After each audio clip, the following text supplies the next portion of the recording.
All the best, God bless you. ఈ 4 pass కావడం కాదు, I will get 90% more than marks. మీరు చెప్పండి, నేను 90 మార్కుల కన్నా ఎక్కువ తెచ్చుకుంటాను. నాకు చెప్పండి, నేను 90 మార్కుల కన్నా ఎక్కువ తెచ్చుకుంటాను. 100 మార్క్స్ తెచ్చుకుంటాను. 70 రోజుల టైం ఉంది. నా చేతుల్లో పవర్ఫుల్ టీచర్స్ ఉన్నారు.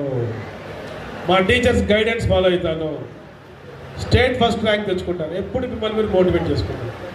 పక్క వాళ్ళతో ఎప్పుడు పోల్చవద్దు. God has created like this.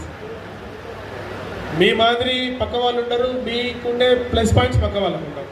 Okay, last ఒక చిన్న కథ చెప్పి మీకు క్లోజ్ చేస్తాను. ఒక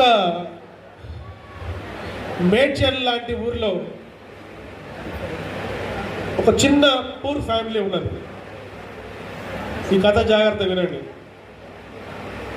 ఈ ఫ్యామిలీ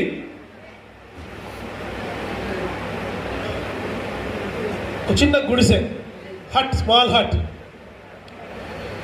ఈ హట్లో ఒక only one son, single son ఉన్నాడు. వాళ్ళ ఫాదర్ లేడు, మదర్ మాత్రమే ఉంది. మదర్ ఒక వ్యవసాయ కూలి. ప్రతిరోజు ఈ వ్యవసాయ పనులు చేస్తూ కొంత మనీ ఎర్న్ చేస్తూ ఆ బాబుని చదివించింది. మీ మాదిరి 10th క్లాస్ వరకు వచ్చాడు.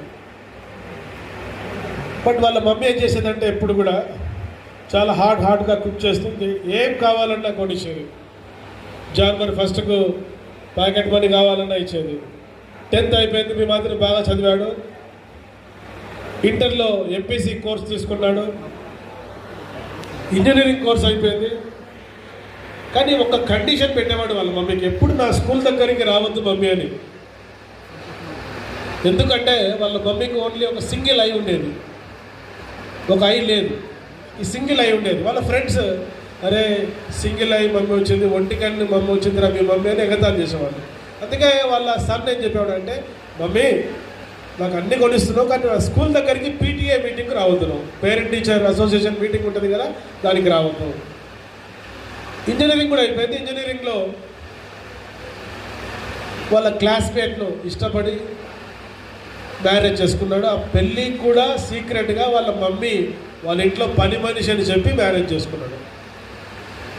మ్యారేజ్ అయిపోయింది. ఇట్లా హైదరాబాద్లో మంచి 3 బెడ్రూమ్ ఫ్లాట్ తీసుకున్నాడు. వాళ్ళ మమ్మీ అదే గుడిసెలో ఉంటుంది. ఒకరోజు అల్యూమిని అసోసియేషన్ అంటే ఓల్డ్ స్టూడెంట్స్ గెట్ టుగెదర్ ఉంటుంది కదా, ఆ గెట్ టుగెదర్కి వచ్చినప్పుడు వాళ్ళ ఫ్రెండ్స్